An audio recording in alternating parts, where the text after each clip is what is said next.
Well, we were acting like we were froze up. Oh, that's crazy. Ah.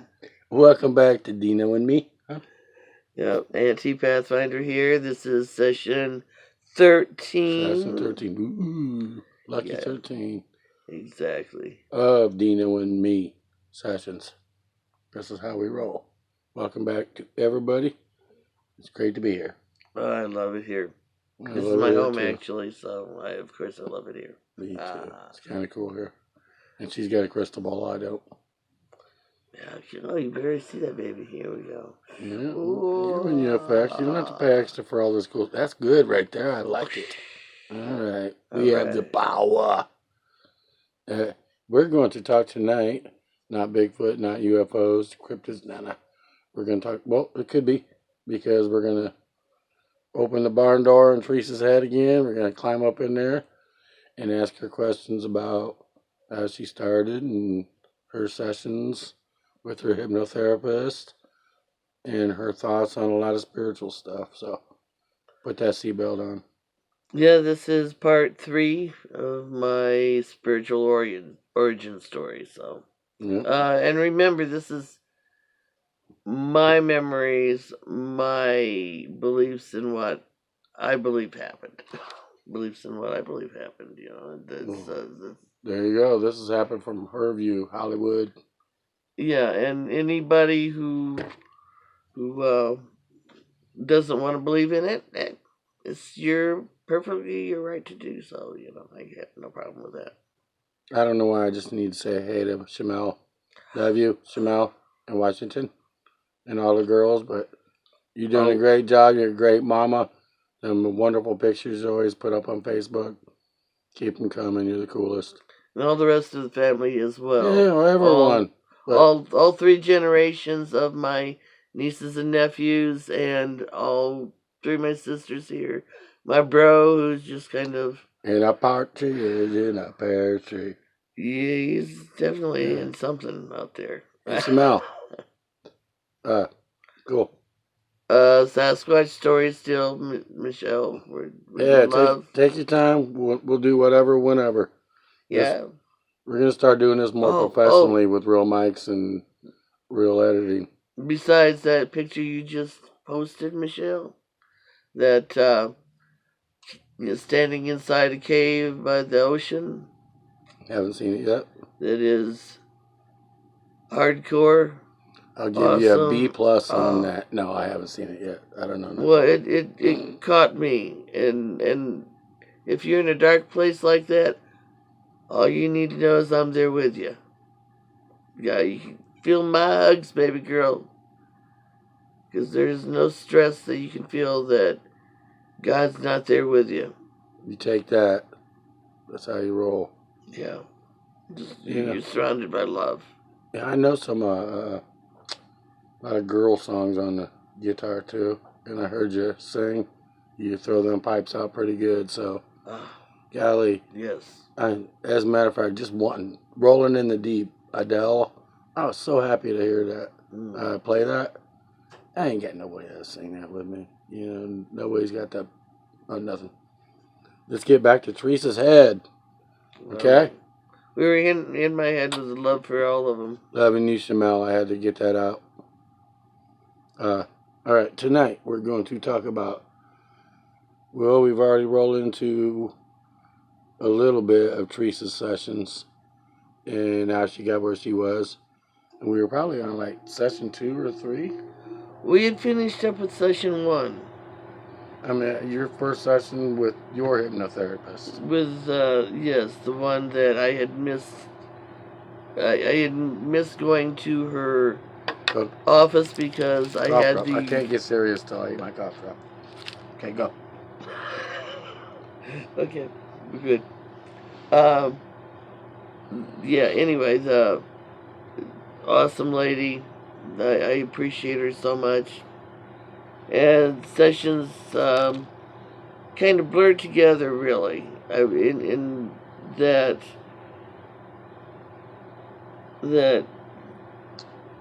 she pulled out things from me, and we explored past lives, and she taught me to build a shield And I took it from my innermost particle, pushed it out. She told me to push it out to my outermost particle.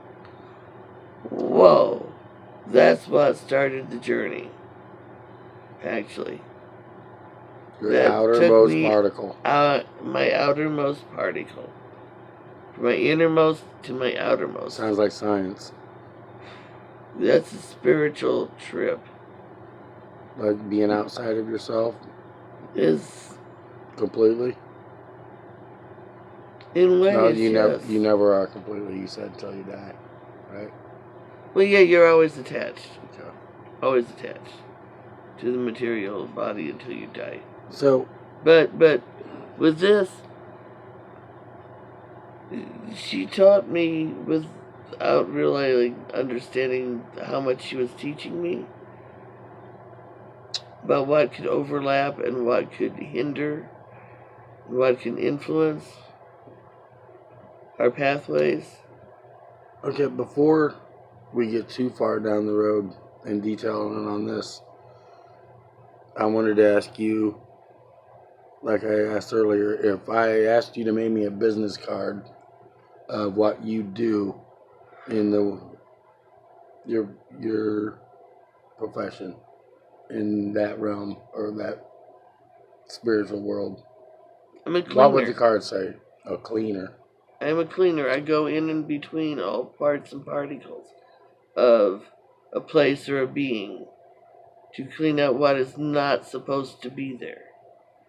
Now, I'm not talking about a person's symbionts that keep their body healthy. I mean, I'll clean in and between them, but they gotta stay. Mm-hmm. If they belong, they gotta stay. You clean out stuff that attaches to them that doesn't need to be there. Exactly. And that's whether it's a person, I've done the spiritual cleaning on that, or a spirit that has left the body behind. I can do that. I can, a spirit that's never had a body, I can do them. Whether they call themselves an angel or a demon. I clean the earth where I find places that it needs to be cleaned and the souls on it that need to be cleaned. And this evolved from her helping me clean myself. And learning what to do. Or even that you needed to do it. Exactly. But I couldn't do it her way. Yeah. I just couldn't. Yep, your teacher shows you everything they know, not everything you know. Yeah. I think what she did was cleared the way for me to understand what I know and what I had to do.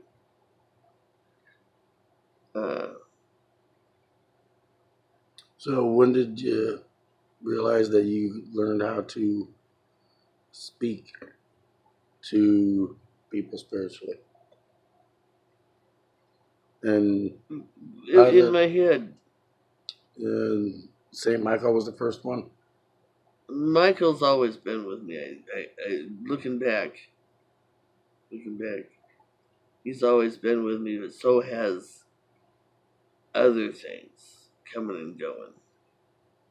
But what do you mean by that? Just like the rest of us, when we have traumatic events, it opens us up to things around us and scary stuff, and it breaks us pieces off of us that can weaken our shields if they stay clinging, and it gives other things a place to pocket in between. Boom, deep. Is that crazy? What are you trying to say? That's part of the cleaning. You finding those things and cleaning them is what I do. Did you get all your pieces back? The pieces are the next generation. Like you are my mama's second generation. Mm-hmm. And your babies are her third generation. No. This is the way God does it. You are God's first generation. And these pieces are God's second generation.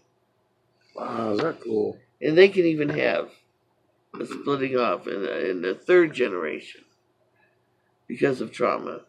Yeah. If they don't want to go along with the path that you need to go, then they're splitting away, freaking out, and don't do it. Again, can you just like ask for someone, pull somebody up that you need to speak to that has either passed? You can't get specific like that. When somebody talks to me about someone that has just passed, a lot of times they will start talking to me to talk to that person. Mm-hmm. And if that's the case, then I'll give what I get and tell them the way I see that person in my mind's eye. And if it's an elderly person, especially, after the confirmation is there of that's who we're talking about and talking to, then I usually see that elderly person or the one that can't walk or whatever, they get up and they're young and whole and healthy. Just like Dan, man. Dan, as soon as he left the body behind, he left the scars behind. The body scars. His soul clings to him as part of who he was and part of his soul's journey. Yeah. And he appreciates them because they taught him a lot of lessons. I don't know if it's bull crap or not, but I seen him in a dream bigger than life, and he was himself, but he was scar free. He was. Yeah. Happy and smiling and big old teddy bear Dan with a beautiful complexion. He is who he is, That's what he always was to me. Fucking freak. Can't stand that dude. Nah. Liar. He knows better. He's probably... yeah. You know what he's doing. I'm trying to change the subject, man. I don't want to go cry on TV or whatever it is. Hey, you said when you hear voices, you see faces that go along with them, and sometimes they try to scare you, you said?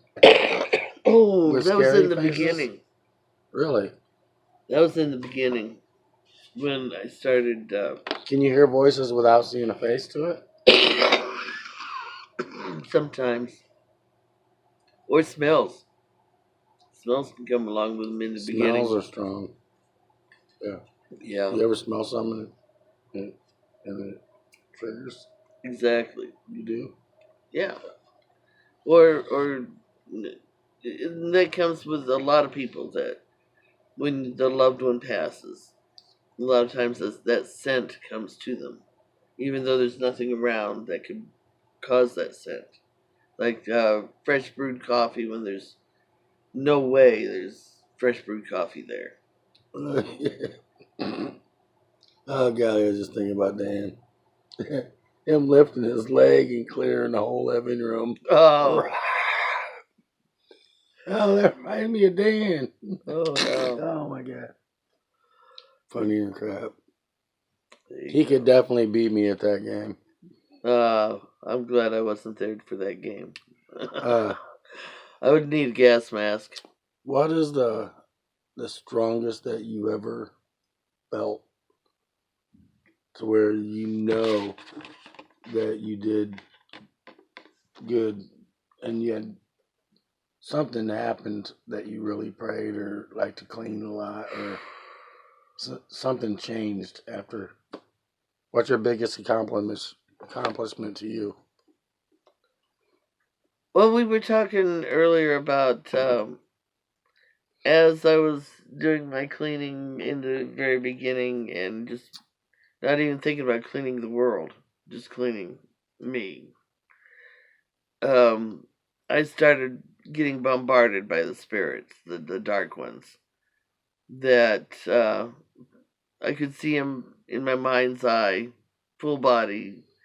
But they love to get in my face with well, it's like I put earlier. Think about the scariest faces Hollywood could throw on a being. I mean, whatever is the scariest to you, they would throw at me. And to me, I was like, oh, that is awesome. Yes. I mean, because I grew up on sci-fi fantasy movies and books. Yes. To me, there's nothing scary about them. It was cool. Besides the fact that they were in spirit. I was in the material. I was the one in command. They couldn't touch me. Yeah. Because of the light. As soon as they touched my shields of light, they were wrapped in light and unconditional love. Yeah, you it's hard to intimidate you. They're not scary. You enjoy the morbid, checking out the morbid stuff anyway, so when they throw it at you, you're like, yeah. Yes. Oh, you should see me going through a haunted house. Mm-hmm. Yes. Mm-hmm. Oh, that's awesome. Sweet. High five. Oh, I'm sorry, I can't touch you. Yeah, after just watching that Ghostbusters movie, those two people that always turn into the dogs. Yeah. And I can imagine you just walking straight up and hugging one with the spit hanging out of their mouth and trying to look all evil with their horns and their big, oh, big beautiful puppies. Get over here. Yeah. You're like that. Let me hug you as they try to rip me apart.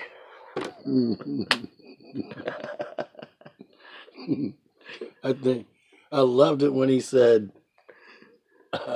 my arms hurt. I think it's from galloping over here. That's awesome. That's an excellent movie. I love that movie. Well, but anyway, back to your question. No, we're still on the last question. Ahead. Yeah. After bombardment, which I think now is actually as much my shields pushing outward still at her command, the hypnotherapist's command, moving out to my outermost particle, because I was exploring all of this inwardly, but that energy was still pushing outward, which was triggering all these things within that sphere. And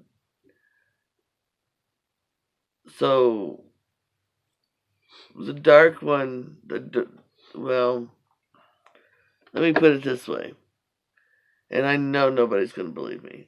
I know the hypnotherapist lady did not believe me. Here it comes. More deepness. Eventually,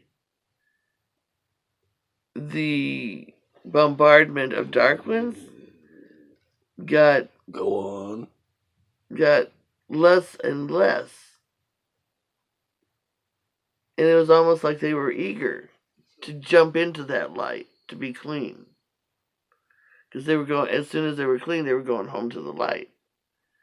And to the jobs they were actually born to do. Not the war between angels, But eventually, the one who used to call himself Satan. Go on. Came and got wrapped. And he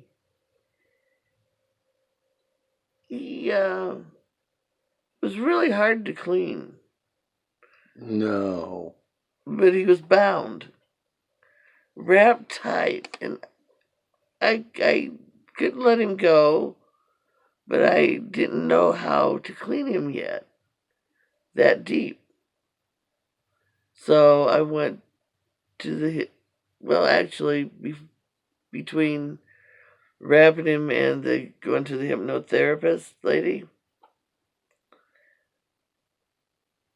I was talking to him, Okay. and he talked about the dinosaurs were his love. He had spent millennium creating them, helping to evolve them. I know we're 20 minutes, but I'm not stopping for a few more. Keep going. Well, let's No, just no, say no. that no, it happened to coincide with the first Jurassic Park movie being in the theater. When you cleaned him? When I had him wrapped up and would not let him go, Yeah, you didn't say you cleaned him. You wrapped him up. I wrapped him up and wouldn't let him go and talked and just wouldn't let his bullshit get to me, whatever. But he loved the dinosaurs. So I said, I borrowed my sister's car, Elaine, at the time, because I was out there at the old house, and drove to the theater and watched it all alone, and mentally talked to him the whole time, without giving him an inch, except by saying, with the way that the technology is, they could recreate the dinosaurs. But if they do, they really do need to make them tiny and small so that they're not hurting mankind. Because, I could see that compromise. Breeders would make them bigger anyway. Yeah. Bigger and bigger and bigger and bigger. Yeah. All right, we're talking about Satan here. Okay, but you went to the movies so Satan could see the show, or so you could communicate with him better. Yes. To better communicate with him. Yes, to give him something to hope for. Out of all the anger and hate. We hate. breaking an egg open way early in session 3? I thought we were going to get 5 out of this, but okay, where's Satan right now? In the light. Satan's in the light. He renamed himself. Well, he is no longer Satan. He hates that name. It's called Sephnek. And that's, to him it means prodigal son returned. Because he let go of things. The hypnotherapist, even though she didn't believe he was who he said he was. Okay, again, I know we're running long, but check this out. Okay, explain how you clean yourself after you do stuff like that. A good way is to see yourself standing in a fountain of pure light, unconditional love flowing in and around each and every single particle of your being, flushing out what doesn't belong. And if it's stubborn, well, there's Archangel Michael, Raphael, whoever is needed. Get that shit out of there. Clean them up. Clean me up. All right, we're running really long. We're going to go into another session. I'm going to watch this over so we can go straight from where we're at to the next one. But we're going to leave a cliffhanger. Yeah, we're good. Yeah, this is good. God, what was I just going to say? Golly, I'm on edge right now. This is beautiful. I want everybody to know what she just said. It's all good. She keeps going, oh, I'm certified, yeah, whatever. But she is like, do you believe in God? Thank you. She is a helper of Jesus and God and the Spirit, Holy Spirit, and Michael. She is doing nothing but good. She is saying, look to the love, look to the light, be pure, or try to. As much as try as you can try. What is wrong with this? She ain't certified nothing but certified loving and wonderful. This woman wouldn't hurt a fly. Unless it landed on her food. But okay, we're going into the next session. I'm already going crazy. I'm going nuts. I love barking inside her brain. and talking for a minute. Is it cool or what? Love all of you. Thank you all for being here. Remember, we didn't say it before. Deano and me on Facebook. Like us, please. Watch us on YouTube, please. Hit the like button. Yeah, thumbs up, man. Baby Please. comment. Any kind of baby comment you want. Tell Teresa how crazy she is. Oh, yeah. Tell me how crazy I am. I have no problem with Tell that. us we're both stupid and we should talk about race cars or something. Yeah, whatever. Yeah, you give us anything. We love it. Thanks for being here, and I hope you always notice the weird little changes we do. We're crazy. Remember that. All right, love y'all. Love my babies. Love my mama. Bye. Hugs all around.